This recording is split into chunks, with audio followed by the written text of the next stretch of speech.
Good evening, and thanks for staying up late with us tonight. I'm Brooke Buckner here with Nick Luttrell and meteorologist Simone Thomas. Now, Nick, I know it's your first time covering football. Yeah. It's football season. It's here, you guys. I'm so excited. Yeah. How are you feeling going into it? It's happening now. I'm feeling so excited. You know, that I got that big game, Arkansas and UAPB coming up on Thursday. Yeah. And Simone, I could really care less about the weather tomorrow. I care about the weather on Thursday. That's what I'm just looking give it at. to me. I Get mean, to the I'm sure point. everyone at home cares about tomorrow, but I'm looking at Thursday, all right? So the big story for Thursday is really just the week ahead. It's Okay. hot. It's the last week of Yeah. August. We're definitely going to feel it. So here's where we're tracking. If you look back last week, the first half of the week, we were hanging out in the 80s. We were feeling good. As we got closer towards the weekend, we started to get back into the lower to even middle 90s. Today topped off around 96 degrees. And as we look over the coming days, we're going to be hanging out in the 90s, maybe even flirting with the century mark around middle week. And on Thursday, Nick, what you're asking for, we're still hanging out in those middle 90s. Now, some rain chances could be picking up over the coming days,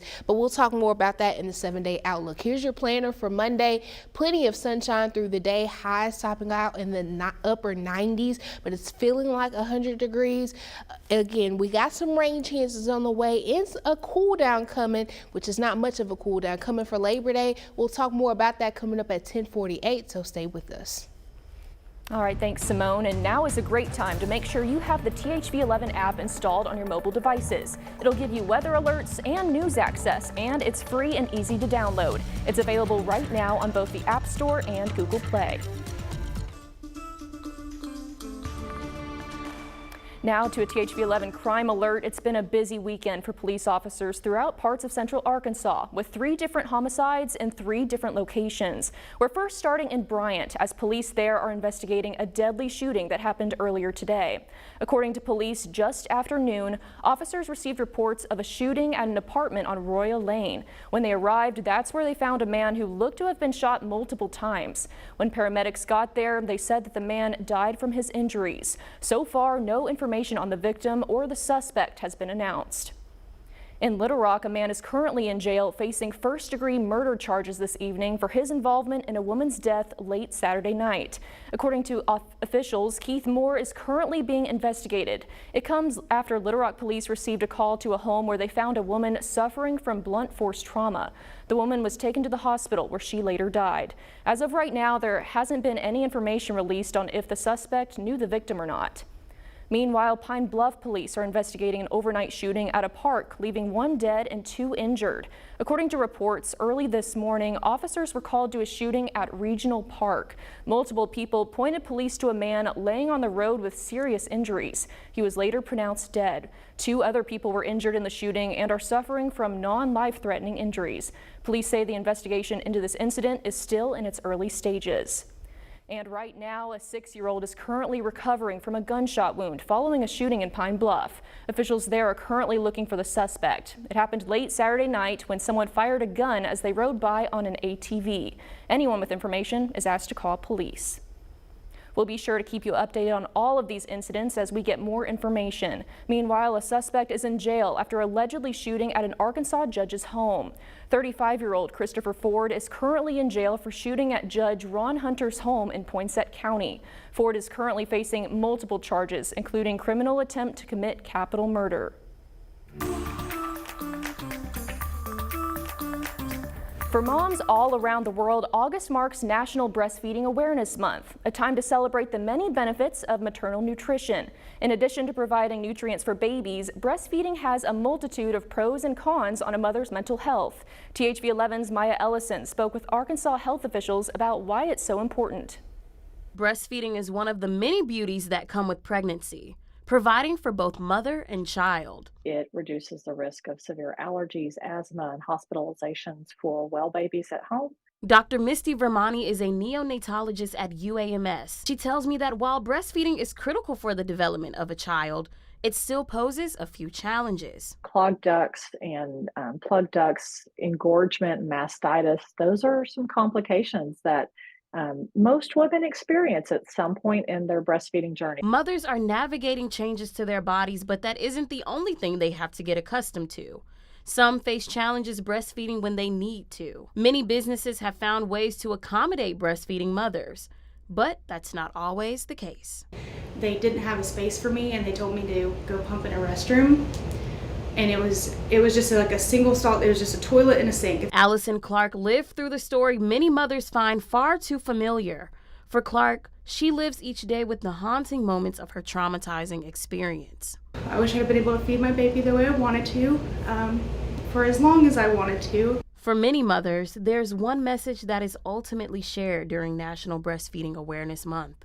It is a labor of literally love to be able to pump and provide milk and to breastfeed your baby. In Little Rock, Maya Ellison, THV 11 News.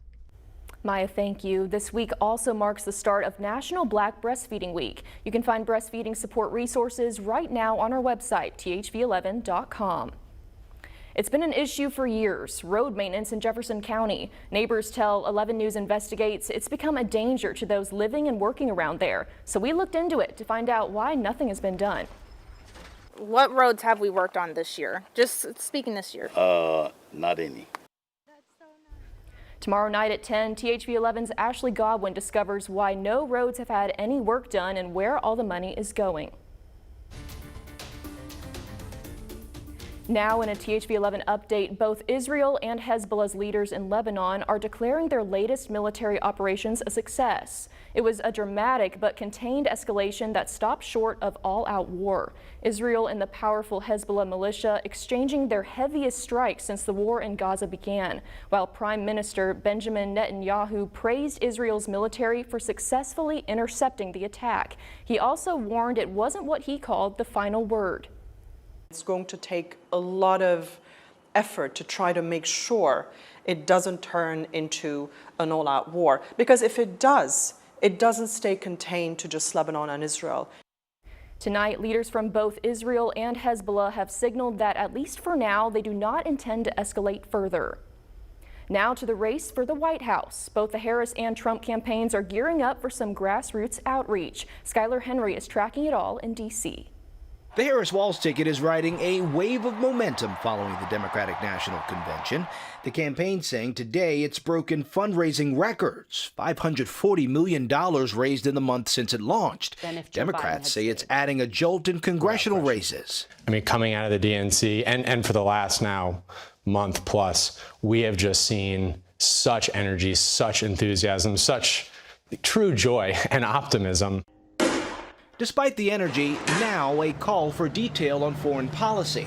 I hope very much that the conclusion that will be reached is that Netanyahu and his right-wing extremist government, which has received tens of billions of dollars of aid from the U.S., should not continue to receive that aid unless there is a radical change in their policies. Former President Donald Trump today sharpening attacks over Democratic policy in the Middle East. Recent polls show a tight race, especially in the 7 battleground states. The Trump-Vance ticket plans on blitzing the states this week as their campaign searches for the right tone. I'm going to say things from time to time that people disagree with. I'm a real person. I'm going to make jokes. I'm going to say things sarcastically. And I think that what's important is that we focus on the policy. This week, Trump heads back to Michigan twice, while also making a stop in Pennsylvania on Friday. Harris is planning on another bus tour, this time across the state of Georgia.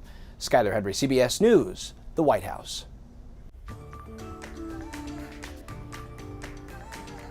And back here at home, folks in Bryant held an open house at their brand new historical museum. One of the main purposes of the museum is to preserve the history of the city of Bryant. They're asking for different artifacts such as photos or even just stories of those who grew up there. Most of the stuff that's in here is related to Bryant and the residents that lived in Bryant, the families that lived in Bryant. So that's what we want. We want stories and artifacts and just anything you would like to bring. The museum is open every other Sunday from 1 to 4 p.m. and by appointment as well. And we're now less than a year out from some of you needing a whole new document to fly. We're sharing what you need to know coming up. And as the kids are getting ready for school in the morning, we're starting out in the lower 70s, but as we get through the afternoon, warming up eventually to those middle to upper 90s. Plenty of sunshine through the day. I'll have a look at the week ahead coming up after this break.